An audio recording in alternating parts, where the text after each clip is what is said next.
First, you want to remove your bumper. It's that easy.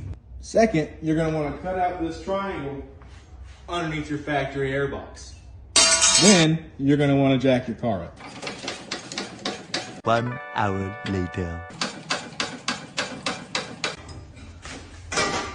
And then you want to introduce your catalytic converters to your best friend, Mr. Chicago Electric. Pull them bitches out. And then you take your Walker Induction Solutions cross pipe and you replace your factory catalytic converters. If you can see. Boom. After the cross pipe is installed, you install what I call the intermediate pipe. And it just connects via V-band.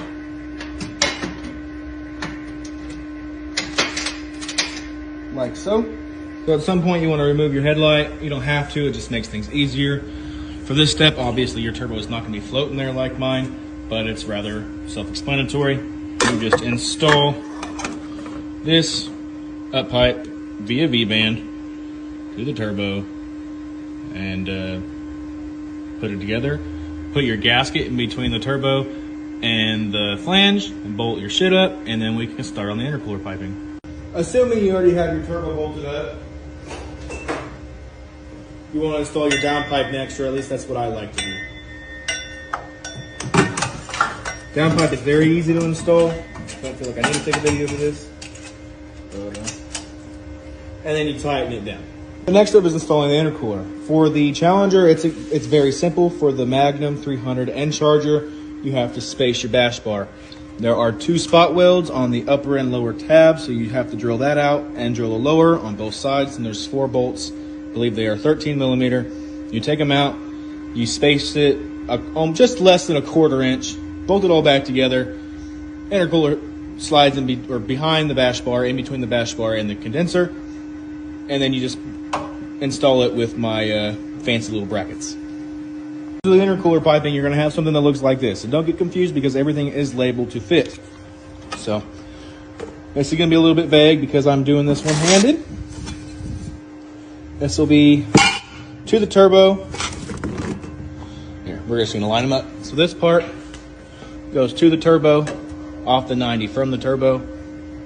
And then a coupler goes in between this one and this one, which goes into the driver's side of the intercooler. And then we have this one, which goes to the passenger side of the intercooler.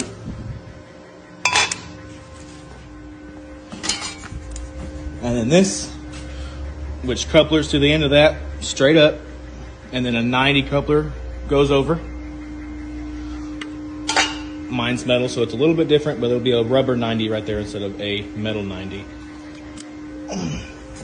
And then it'll couple over into the throttle body via the 3-inch to 3.25 inch coupler.